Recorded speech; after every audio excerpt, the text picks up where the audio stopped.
CM DKShi ಮಾಜಿ CM Siddaramaiah Delhi ಪ್ರವಾಸವನ್ನ ಕೈಗೊಂಡು high command ನಾಯಕರ ಜೊತೆಗೆ ಸಾಲು ಸಭೆ ನಡೆಸಿದ್ದಾಯಿತು.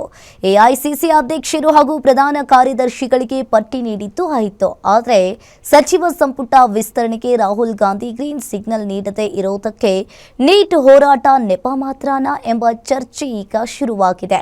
ಹಾಗಾದರೆ ಸಚಿವ ಸಂಪುಟ ವಿಸ್ತರಣೆ ವಿಳಂಬ ಅಸಲಿ ಕಾರಣ ಏನು? ಇಲ್ಲಿದೆ ನೋಡಿ ಡೀಟೇಲ್ಸ್.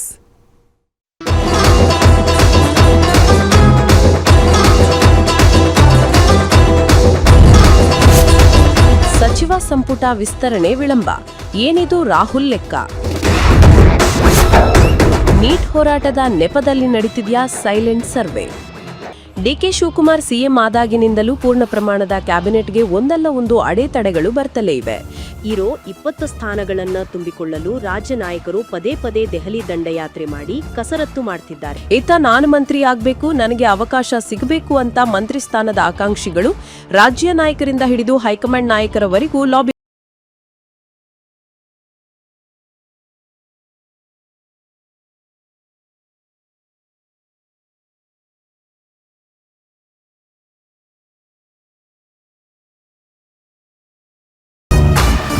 ಸಿಎಂ ಡಿಕೆ ಶಿವಕುಮಾರ್ ಮತ್ತು ಮಾಜಿ ಸಿಎಂ ಸಿದ್ದರಾಮಯ್ಯ ಹಾಗೂ ಬಿಕೆ ಹರಿಪ್ರಸಾದ್ ಹೈಕಮಾಂಡ್ಗೆ ತಮ್ಮದೇ ಆದ ಪಟ್ಟಿಯನ್ನ ನೀಡಿದ್ದಾರೆ. ಆದರೆ ಇದ್ಯಾವುದನ್ನು ಪರಿಗಣಿಸಿದ ರಾಹುಲ್ ಗಾಂಧಿ ತಮ್ಮದೇ ಆದ ಲೆಕ್ಕಾಚಾರ ಶುರು ಮಾಡಿದ್ದಾರೆ. ರಾಹುಲ್ ಗಾಂಧಿ ರಾಜ್ಯದಲ್ಲಿ ಸೈಲೆಂಟ್ ಆಗಿಯೇ ಸಚಿವರ ಸಾಮರ್ಥ್ಯ ಪರೀಕ್ಷೆಗಾಗಿ ಸರ್ವೆ ಕಾರ್ಯಕ್ಕೆ ಮುಂದಾಗಿದ್ದಾರೆ.